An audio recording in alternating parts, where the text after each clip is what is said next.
Bonjour, aujourd'hui nous allons parler dilution et plus précisément calculer. Calculer le volume de solution mère à prélever. Pour cela, nous allons utiliser un exemple. On souhaite préparer un volume V1 égale 500 ml d'une solution d'acide chlorhydrique de concentration C1 est égale à 2,0 puissance moins 2 mol par litre. Et pour cela, on dispose d'une solution S0 d'acide chlorhydrique de concentration C2 est égale à 2,0 mol par litre. Avant de se lancer dans les calculs, il faut commencer par réfléchir quelles sont les informations que l'on a. Que connaît-on sur les deux types de solutions? Ici, on part d'une solution mère pour obtenir une solution fille. Cherchons dans l'énoncé quelles sont les informations concernant chacune des solutions. La solution fille est la solution que l'on souhaite préparer, c'est-à-dire ici un volume de 500 ml à une concentration de 2,0 puissance moins 2 mol par litre. Donc un volume de 500 ml. On peut tout de suite faire la conversion 500 10 puissance moins 3 litres. Et une concentration C1, 2,0 10 puissance moins 2 mol par litre.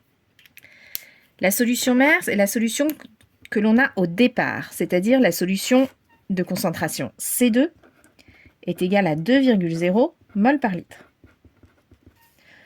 Et c'est cette solution dont on cherche le volume. Pour faire les calculs, il faut bien se souvenir que lors d'une dilution, la quantité de matière reste inchangée.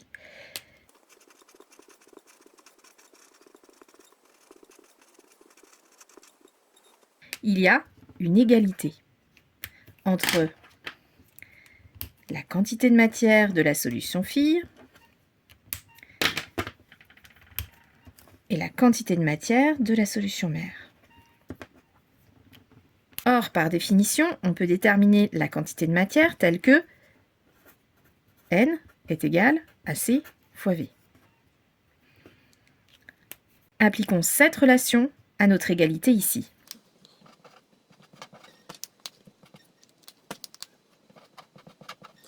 Je reprends bien les notations. La quantité de matière de la solution fille, c'est celle qui est en violet ici. N est égal à C fois V, donc C1 fois V1. La quantité de matière de la solution mère ici, les concentrations et volumes sont notés C2 fois V2. Maintenant que j'ai mon égalité, je vérifie. Je connais bien C1, je connais bien V1 et je connais C2. Il me reste V2 comme inconnu. Je vais donc diviser par C2 de chaque côté. C2 divisé par C2 nous donne 1. Et on obtient bien la relation V2 est égal à C1 fois V1 sur C2. Je fais maintenant l'application numérique. V2 égale, je vais aller changer. C1, la valeur est ici. 2,0 10 puissance moins 2 fois le volume V1 que j'indique en litres. 500 10 puissance moins 3 divisé par C2 que j'ai ici, 2 mol. Je prends ma calculatrice et je tape mon calcul. 2, 10 moins 2 multiplié par 510 moins 3 divisé par 2. J'obtiens le résultat 5,00 10 puissance moins 3 litres. 3 chiffres significatifs au résultat, puisque j'ai 3 chiffres significatifs ici, 3 chiffres ici et 3 chiffres ici. Je peux convertir maintenant 10 puissance moins 3. 10 puissance moins 3 litres, c'est la même chose que 1 millilitre. Je peux donc remplacer ici. V2 est égal à 5,0 millilitres.